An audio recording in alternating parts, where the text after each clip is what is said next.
they blame a broken man while the real ones lie. A badge and a pen, that's all it took. Signed his fate with a false report and a dirty look. Wherever the fuck you was on the other side, where the fuck that guy goes? Follow him to the hotel. And again, scream Mustafa, loud through the chains.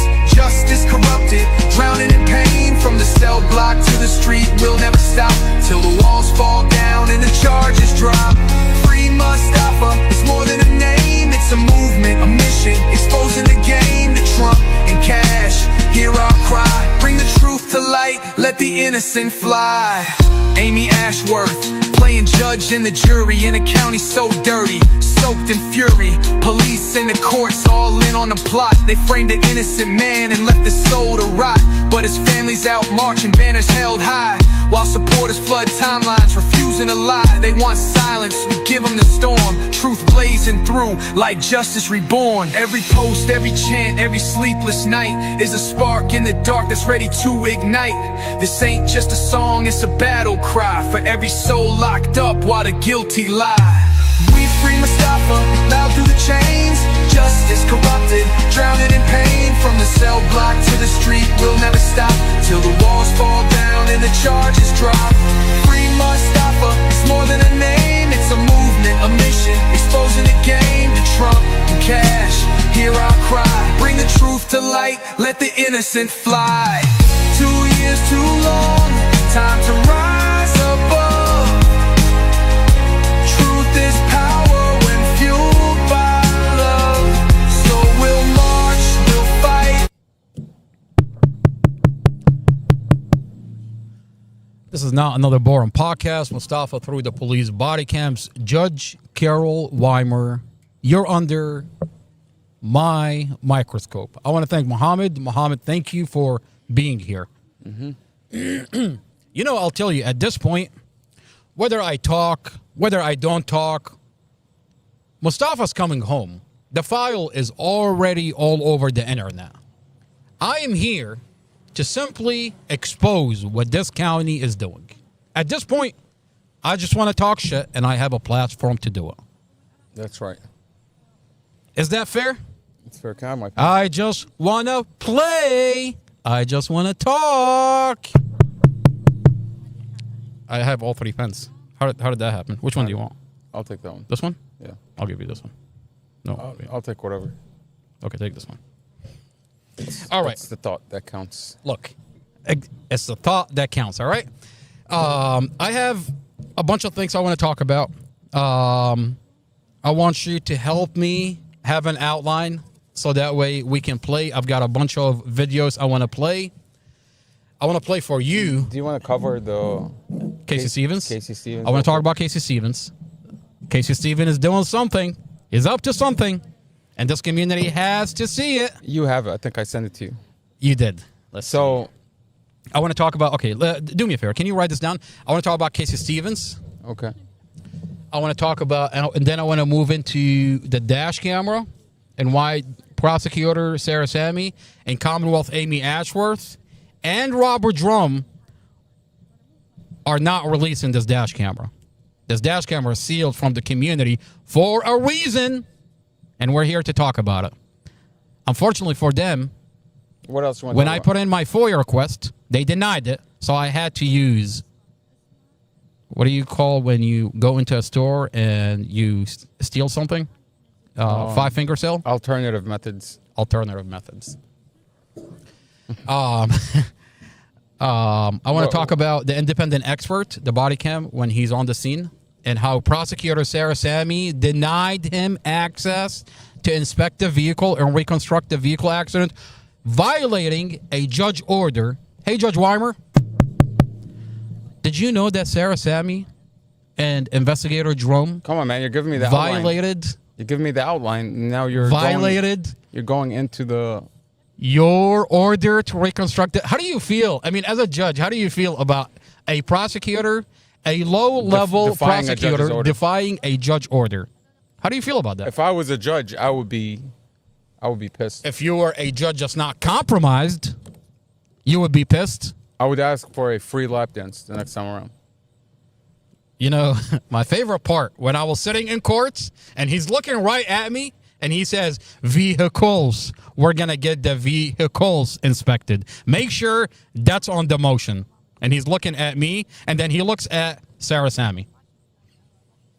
So that's because, you know, I think the fact that he said that, I think it tells you he's watching these videos.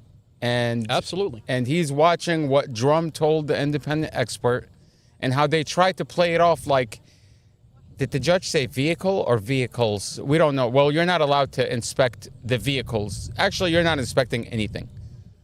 Okay, and the expert's like, I mean, I'm here with all my equipment. I was told there's a judge order to allow me to look at these cars, and they denied him access, and they didn't document that anywhere. So now the judge, this time around, he's saying, let me be clear. I don't want any hairy mess. I'm saying vehicles, not vehicles. You know, I know we have a timeline, and I wanted to move. I want to play this one body cam, this one section, and then we'll move into Casey Stevens. Okay? What else This you want is- to? No, you're giving me an outline. Basically, so- three things. Casey Stevens, the dash camera, and the enough. videos from the independent expert. Let's talk Casey Stevens. No. Before we do, I just want to play this one body cam. It's a 2-minute section. It's specifically about that. Does what it the include judge Casey said. Stevens? Everything kind of rotates around Casey Stevens. He's a star. He is the star for the wrong reasons in When this you're community. a star, they let you do it. I promise you, by the time I'm done with you, Casey Stevens, you're not going to have any more clients. And you're a apparently, star. I have a reputation out in this county. I am here out to take out these lawyers, and they are ending up on the stretcher. What happened to Elaine Jarvis? Did she not end up on a stretcher? Look at what happened to Elaine. Not only did she end up on a stretcher, but apparently she admitted to her being crazy. We're gonna go through. We're going to go through the details of what is going. I mean, that is a can of worms.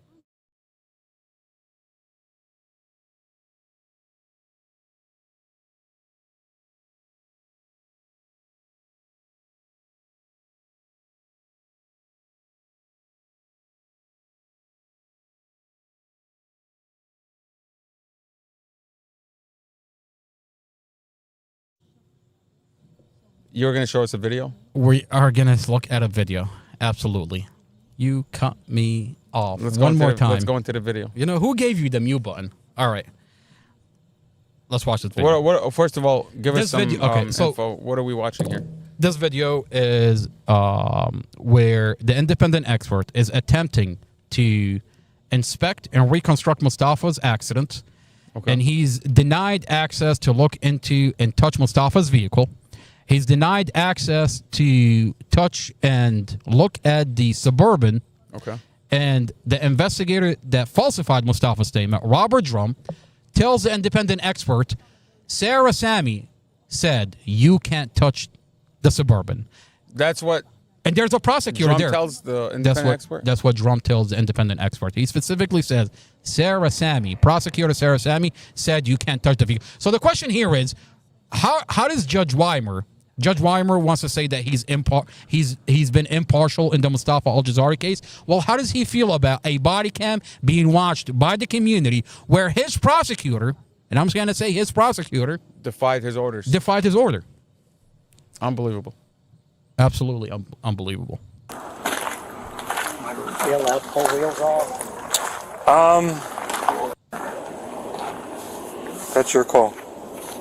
Just photos. That guy right there is a prosecutor, another prosecutor. That's Christian Mallet. Let me zoom in on him. So here, that's Christian Mallet. That's a prosecutor. We in have the a Mustafa prosecutor on scene. A prosecutor on scene. Okay, that's Christian Mallet. I mean, the craziest He was there on thing- Tuesday, by the way. I'll say this. The craziest thing out of that video is what Mustafa's car looks like. Like, that is beyond words. Words can't describe. They crushed- Why the fuck does his car look like that? And when I told the chief of police during that board meeting, he said, I don't believe it. That's not the same car. Well, you're looking at it now, chief of police. We have the file. We have pictures of the Yeah. vehicle after the accident. Do you still believe that's not the same car? That when we told you they chopped his vehicle up after the fact, at the impound, they chopped up his vehicle? We have video of it today. What do you think of that, Chief Newsham? Robert Drums tells the independent expert the reason the crazy. vehicle is chopped up like this is because we were trying to get the ACM, access to the ACM. The ACM, That little box under the shifter. under the shifter, you pop the plastic piece Where the and you shifter, unclip. the dash never sustained any damage. Mohammed, The car was T-boned from the rear. this is where this is the vehicle. Oh, Okay. hold on, let me pull it up. All right, so Go this ahead. is the vehicle. All right, so this is Mustafa's vehicle, right? The ACM is right there. I'm gonna circle it. That's where the ACM is. Well, All right. let's zoom in. It's right there specifically. Exactly. So you didn't need to chop off all this. You didn't have to damage his car. You didn't have to damage his car the way you did. All you had to do was unclip the plastic piece where the shifter is and take the little box out. That's all you had to do. Robert Drum tells him the vehicle was caved in. How is it caved in if it's T-boned from the rear? The car was hit from the rear side. You want to tell me every time somebody is rear-ended or T-boned, you have to change the roof, the front bumper? If the car was rear-ended, you're going to change the front bumper? Does that make sense?